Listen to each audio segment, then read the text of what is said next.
నమస్కారం. ఆత్మీయులైన స్నేహితులందరికీ మీ త్రిపుర ఛానల్కు స్వాగతం. ఈరోజు నేను చదవబోయే కథ పలుకే బంగారమాయన. రచించిన వారు అప్పరాజు నాగజ్యోతి గారు.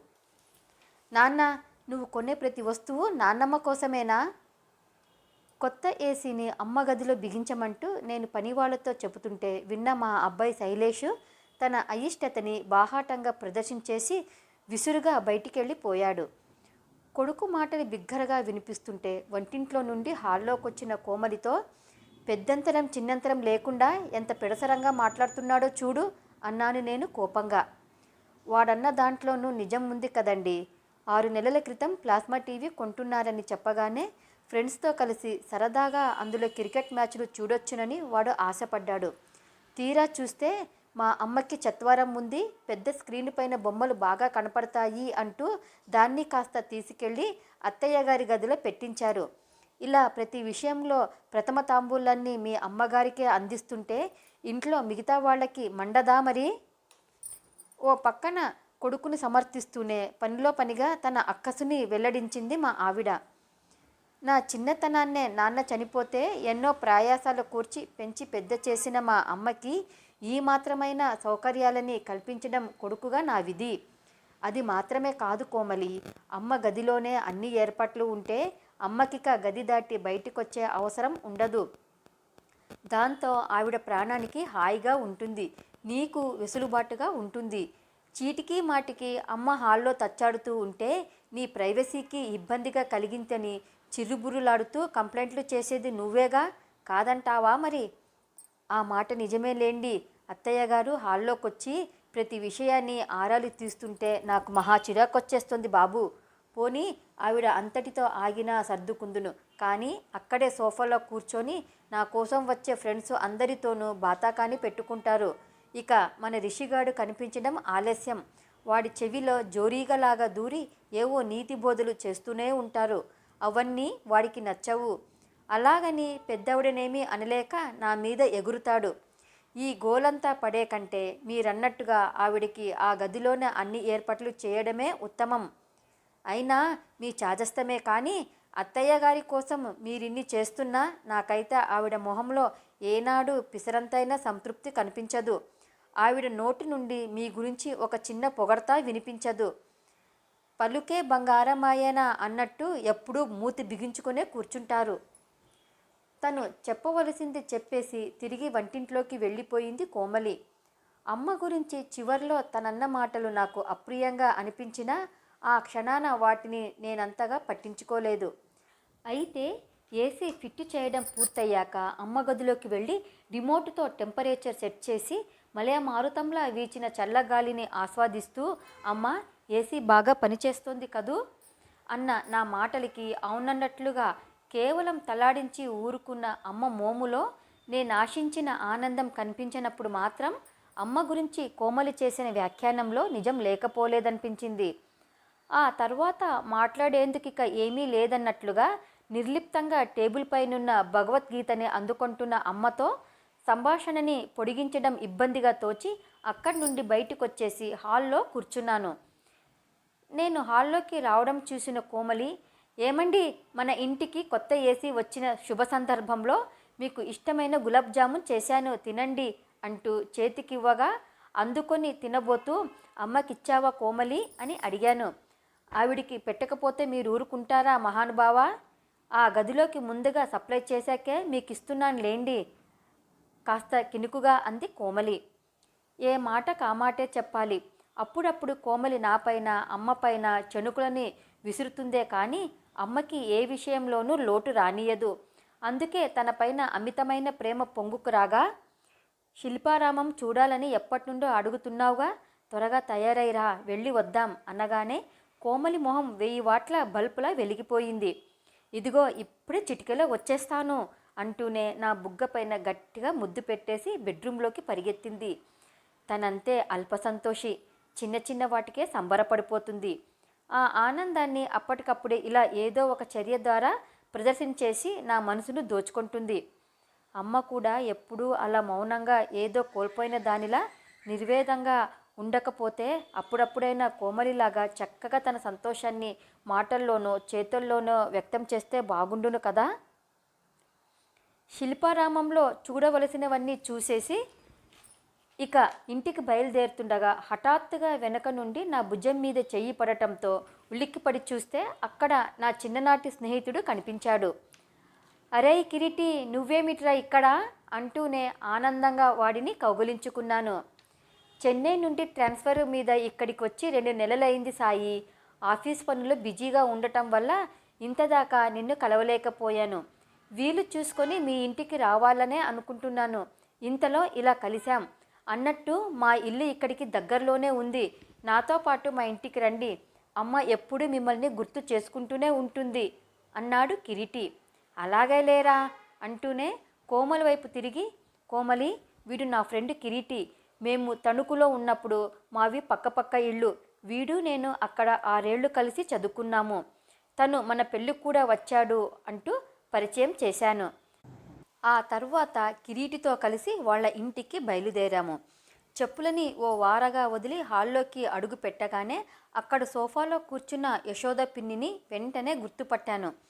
అమ్మా, ఎవరొచ్చారో చూడు అన్న కిరీటి మాటలకి కళ్ళజోడు సరిచేసుకొని నా మొహంలోకి 2 క్షణాల పాటు తేరిపార చూశాక, ఎవరది?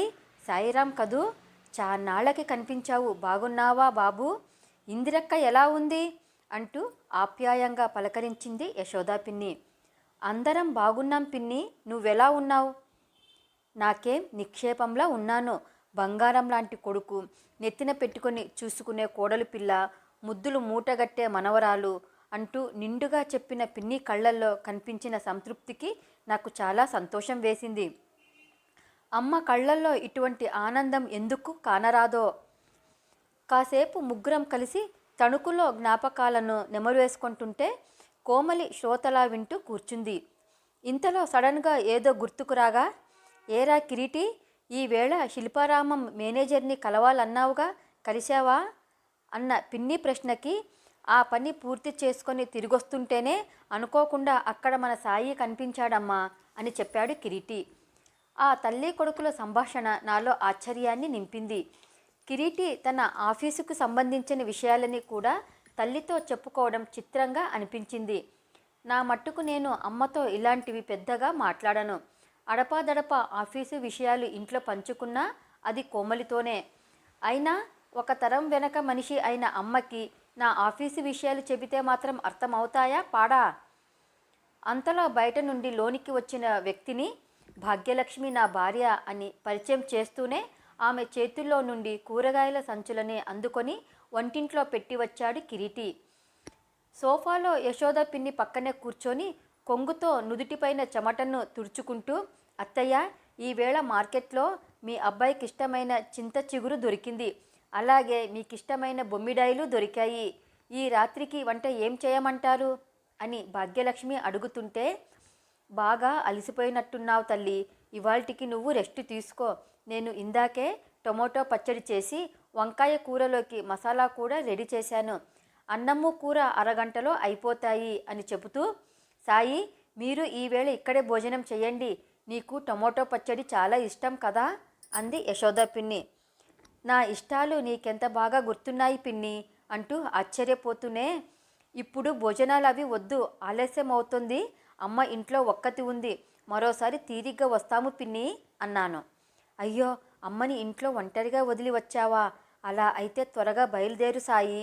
నిన్ను విడిచిపెట్టి ఉండడం అంటే ఇందిరక్కకి ఎంత నరకమో నాకు బాగా తెలుసు.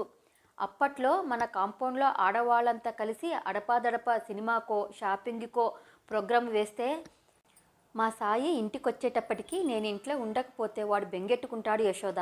వాడు లేకుండా నాకు ఎక్కడికి వెళ్ళబుద్దేయదు అంటూ ఇల్లు కదిలేది కాదు మీ అమ్మ. ఎప్పుడైనా పొరపాటున వచ్చినా ముళ్ళపైన ఉన్నట్టుగా ఉండి కాసేపటికే ఇంకా మా సాయి ఇంటికొచ్చే టైం అయింది అంటూ ఉరుకులు పరుగుల మీద వెళ్ళిపోతుండేది. దాని పంచప్రాణాలు నువ్వేరా. నువ్వు మీ అమ్మ కళ్ళెదుట మసులుతూ 4 మాటలు దాంతో నవ్వుతూ మాట్లాడితే చాలు, దాని మనసు పొంగిపోతుంది. మీరు ఇంటి నుండి బయలుదేరి ఎంతసేపు అయిందో ఏమో. త్వరగా వెళ్ళు బాబు. అయినా మీ అమ్మని కూడా తీసుకొచ్చుంటే బాగుండేది కదా. తను కదలలేని పరిస్థితిలో కానీ లేదు కదా అంటూ ఆందోళన పడింది యశోద పిన్ని. పిన్ని జ్ఞాపకాలు నాలో నిద్రాణమైన బాల్య జ్ఞాపకాలన్నీ తట్టిలేపాయి. నిజమే, నా చిన్నతనంలో నేను ప్రతిదీ అమ్మతోనే పంచుకునేవాడిని. స్కూల్ నుండి నేను ఇంటికి తిరిగొచ్చే వేళకి అమ్మ ఇంట్లో ఉండకపోతే నాకు అస్సలు తోచేది కాదు. ఏ రోజుకా రోజు ఆ వేళ ఎలా గడిచిందో పూసగూచినట్టుగా వివరంగా అమ్మతో చెప్పుకోకుంటే నాకు పిచ్చెక్కినట్టుగా ఉండేది. ఆ మాటకొస్తే నేను ఉద్యోగంలో చేరిన మొదట్లో కూడా ఆఫీసు కబుర్లని అమ్మతోనే పంచుకునేవాణ్ణి. అదేమిటో మరి కోమలితో పెళ్ళయ్యాక నా అలవాట్లన్నీ మారిపోయాయి. కోమలి తల్లిదండ్రులు బంధువర్గము ఇదే ఊళ్ళో ఉంటారు. తనకి బాల్య స్నేహితురాళ్ళు కూడా ఎక్కువే. పెళ్ళైన మొదట్లో తరచుగా వాళ్ళు ఇంటికి మేము వెళ్ళడం లేదా వాళ్ళని మా ఇంటికి భోజనాలకి పిలవడం జరుగుతుండేది. 2-3 రోజులు వరుసగా ఏవైనా హాలిడేస్ కలిసొస్తే అందరం కలిసి పిక్నిక్లకి టూర్లకి వెళ్తుండేవాళ్ళం. అమ్మని మాతో రమ్మంటే తను పెద్దగా ఇంట్రెస్ట్ చూపేది కాదు.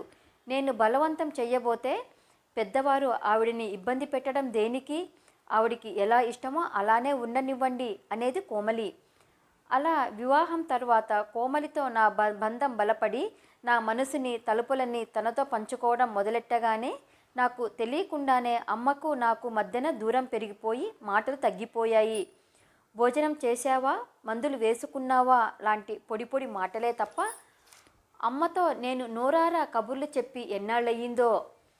నేనలా ఆలోచనల్లో ఉండగానే, చూడు నాన్నమ్మ, అమ్మ నన్ను ఐస్ క్రీమ్ తిననివ్వడం లేదు అంటూ తల్లిపైన ఫిర్యాదుతో నాన్నమ్మ పక్కనే వచ్చి కూర్చుంది కిరీటి కూతురు. మరే, ఐస్ క్రీమ్ తింటే నీకు రొంప చేసి జ్వరం వస్తుందేమోనని అమ్మ భయం తల్లి. 4 రోజులాగితే స్కూల్లో పరీక్షలైపోయి సెలవులు ఇస్తారుగా, అప్పుడు మనమిద్దరం కలిసి కథలు చెప్పుకుంటూ బోలెడన్ని ఐస్ క్రీంలు తిందాం, సరేనా బుజ్జి తల్లి అంటూ యశోద పిన్ని తన మనవరాలికి నచ్చ చెబుతుంటే చూడముచ్చటగా ఉంది. మా శైలేష్కి మా అమ్మ దగ్గర ఇటువంటి చనువు లేనేలేదు. అయినా కన్న కొడుకుని నేనే అమ్మకి మానసికంగా దూరం జరిగిపోయాక ఇంకా నా భార్య బిడ్డల విషయం చెప్పేదేముంది. నాన్నమ్మ అంటూ చిన్నతనంలో అమ్మ వద్దకి శైలేష్ పరిగెత్తబోతుంటే, నాన్నమ్మని డిస్టర్బ్ చెయ్యకు అంటూ కోమలి వాడిని వారిస్తూ వెనక్కు లాగేది. అది చూసి మా అమ్మకి శ్రమ కలగనీయకుండా కోమలి చక్కగా చూసుకుంటోంది అనుకొని సంతోషించానే తప్ప దాని ఫలితంగా నాన్నమ్మ వద్ద మనవడికి చనువు లేకుండా పోతుందని ఆలోచించలేకపోయాను. కిరీటి ఇంటి వాతావరణానికి మా ఇంట్లో పద్ధతులకి నడుమ ఉన్న అంతరం నాకిప్పుడు స్పష్టంగా తెలుస్తోంది. అమ్మ కళ్ళల్లో కాంతి లోపించడానికి ఆమె మౌనానికి గల కారణం లీలగా బోధపడుతోంది. పిన్ని, మీరంతా ఈ ఆదివారం వీలు చూసుకొని లంచ్కు మా ఇంటికి వచ్చేయండి. మిమ్మల్ందరినీ చూసి అమ్మ చాలా సంతోషిస్తుంది అని చెప్పి ఆ తర్వాత కోమలితో కలిసి బయటికి వచ్చేస్తుంటే మాతో పాటు తను గేటు దాకా వచ్చాడు కిరీటి. కిరీటి, నువ్వు పిన్నిని చూసుకుంటున్న తీరు అభినందనీయం. పిన్ని కళ్ళల్లో కనిపించే మెరుపే దానికి సాక్ష్యం అంటూ వాడిని మనస్ఫూర్తిగా అభినందించాను. భలే వాడివి సాయి, అమ్మని సంతోషపెట్టేందుకు నేను ప్రత్యేకంగా చేస్తున్నదేమీ లేదు. నా ఎరుకలో చాలామంది వాళ్ళ తల్లిదండ్రుల కోసం అన్ని వసతులతో కూడిన ప్రత్యేకమైన గదులని ఏర్పాటు చేయడం నాకు తెలుసు. నా ఆర్థిక పరిస్థితి దృష్ట్యా నేను అమ్మ కోసం అలాంటి సౌకర్యాలేవి అమర్చలేకపోయానన్న విషయం నన్నెప్పుడూ బాధిస్తూనే ఉంటుంది. అదే మాట అమ్మతో అంటే, అందరూ కొడుకుల్లా నువ్వు నీ ఇంట్లో ప్రత్యేకమైన గదిని ఇవ్వకపోతే ఏమిటి, నువ్వు గుండెల్లో నాకు ప్రత్యేకమైన చోటిచ్చావు, అది చాలదు ఈ అమ్మకి. కృష్ణ రామ అంటూ ఇంట్లో ఓ మూలన పడుండే ముసలమ్మతో మాటలేమిటిలే అనుకోకుండా ప్రతిరోజు వీలు చేసుకొని నా దగ్గర కూర్చొని నీ కష్టం సుఖం చెప్పుకుంటావు, నా సలహాలు అడుగుతావు. నేను నోరు తెరిచి చెప్పకుండానే నా అవసరాలు తెలుసుకుంటావు. అడ్డాల నాడు బిడ్డలు కానీ గడ్డాల నాడా అన్నట్టు కాకుండా చిన్ననాటి కిరీటిలాగే నాతో మసలుకుంటావు. ఏ తల్లికైనా ఇంతకంటే కావలసింది ఏముంటుందిరా అంటుంది అమ్మ. నిజమే కదా సాయి, ఇంట్లో పెద్దవాళ్ల ఉనికిని గుర్తించి నోరారా పలకరిస్తే చాలు పొంగిపోతారు. అనుభవంతో వాళ్లకు తోచిన సలహా ఇస్తారు. వాళ్ళ పెద్దరికానికి మనం పిసరంత గౌరవాన్నిస్తే దాన్నే వాళ్ళు కొండంత పెన్నిదిగా భావిస్తారు. కొత్తగా మన జీవితంలోకి అడుగుపెట్టిన భార్య బిడ్డలు మోజులో పడి పెద్దవాళ్ళని నిర్లక్ష్యం చేయకుండా మన కుటుంబంలో సభ్యులులాగా వాళ్ళని కలుపుకుపోవడాన్ని మించి వాళ్ళు కోరుకునేది ఏముంటుంది సాయి. నా అదృష్టం కొద్దీ నా భార్యకి పెద్దల పట్ల గౌరవం ఉంది. అందుకే అమ్మతో కోడలిలా కాకుండా కూతురిలా మసులుకుంటుంది. కిరీటి మాటలు నా మనసుని చెళ్ళుమని తాకాయి. అమ్మ విషయంలో నేను చేస్తున్న అపరాధం ఏమిటో నాకిప్పుడు పూర్తిగా అర్థమైంది. చిన్నతనం నుండి నన్ను వృద్ధిలోకి తీసుకురావడమే ధ్యేయంగా బతికిన అమ్మకు నా ఇంట్లో సకల సదుపాయాలతో ఒక గదిని ఏర్పాటు చేయడంతోటే నా బాధ్యత పూర్తయిందని భావించడం ఎంత అవివేకం. యశోద పిన్నికి మళ్ళీ హాల్లో నిండుగా కూర్చొని ఇంట్లో అన్నింటా తానై ఉండవలసిన అమ్మని ఒక్క గదికే పరిమితం చేయడం అంటే ఆకాశంలో హాయిగా విహరించే పక్షిని పంజరంలో బంధించినట్లేగా. స్వేచ్ఛను హరించేసే పంజరాన్ని బంగారంతో చేసినా అది పక్షికి ఆనందాన్నివ్వదన్న చిన్న విషయం ఇంతకాలంగా నా మనసుకెందుకు తోచలేదు. అందరితో కలిసి సరదాగా కబుర్లు చెప్పుకుంటూ టీవీలో సినిమాని చూడటంలో ఉన్న ఆనందానికి అమ్మని దూరం చేసేసి, అమ్మ నీ గదిలో పెద్ద టీవీ పెట్టాను, ఇప్పుడు నీకు బొమ్మ స్పష్టంగా కనబడుతోంది కదూ అని అడగటం ఎంత హాస్యాస్పదం. నిజమే, కిరీటి చెప్పినట్టుగా అమ్మని ప్రత్యేక అతిథిలా కాకుండా కుటుంబంలో భాగంగానే చూసుకోవాలి. ఏ తల్లైనా కోరుకున్నది అదే. అలా కాకుండా కేవలం ఆధునిక సౌకర్యాలన్నీ అమర్చేసి సరదాలని సంతోషాలని తన సమయాన్ని భార్యాబిడ్డలతోనే పంచుకునే నాలాంటి కొడుకు సమక్షంలో ఏ తల్లికి మాత్రం సంతృప్తినిస్తుంది? డబ్బుతో లభించే సౌకర్యాలే మనిషికి సంతోషాన్ని ఇచ్చినట్లయితే ఈ భూమి మీద ఉన్న సంపన్నుల తల్లిదండ్రులంతా చాలా సంతోషంగా ఉండాలి. విదేశాల్లో స్థిరపడి అక్కడ సంపాదించిన డాలర్లతో ఇక్కడ సకల సౌకర్యాలన్నీ అమర్చిపెట్టిన పిల్లల తల్లిదండ్రులు మరింత ఆనందంగా ఉండాలి. కానీ వాళ్ళెవరూ అలా ఉండటం లేదే. సౌకర్యాల ద్వారా కలిగే హాయి కేవలం మేనునే తప్ప మనసుని తాకదు. ఎన్నాళ్ళ నుండో నన్ను వేధిస్తున్నా అమ్మ ఎందుకు సంతృప్తికరంగా ఉండటం లేదు అన్న ప్రశ్నకి సమాధానం ఈవేళ దొరికింది. బుద్ధుడికి బోధి వృక్షం క్రింద జ్ఞానోదయం జరిగినట్లుగా కిరీటి ఇంట్లో నా జ్ఞాననేత్రాలు తెరుచుకున్నాయి. ఇకపై అమ్మ కళ్ళల్లో వెలుగుని, ఆమె గుండెల్లో సంతృప్తిని ఎలా నింపాలో అర్థమవ్వగా ఉత్సాహంతో వడివడిగా ఇంటివైపు అడుగులు వేశాను. ఇంటికి చేరుకున్న వెంటనే అమ్మ గదిలోకి వెళ్ళి అమ్మ భుజాల చుట్టూ చేతులు వేసి హాల్లోకి తీసుకొచ్చి సోఫాలో కూర్చోపెట్టి, అమ్మ ఈవేళ యశోద పిన్ని కిరీటి కలిశారు అంటూ అక్కడి కబుర్లని ఒక్కొక్కటే పూసగూచినట్లుగా వివరిస్తుంటే మెరుస్తున్న కళ్ళతో నా వైపే చూస్తున్న అమ్మ ముఖంలో అద్వితీయమైన సంతృప్తి. నాలోనూ అదే ఆనందం పొంగి పొరలగా నాకు తెలియకుండానే చిన్ననాటి సాయినైపోయి అమ్మ ఒళ్ళో తలపెట్టుకున్నాను. పోగొట్టుకున్న పెన్నిది తిరిగి పొందిన అనుభూతితో నా మనసంతా నిండిపోయింది. కథ సమాప్తమైందండి. లైక్ చేయండి, షేర్ చేయండి, సబ్స్క్రైబ్ చేయండి. మీ అమూల్యమైన అభిప్రాయాలను కమెంట్ సెక్షన్లో తెలపండి. ప్రేమతో మీ త్రిపుర.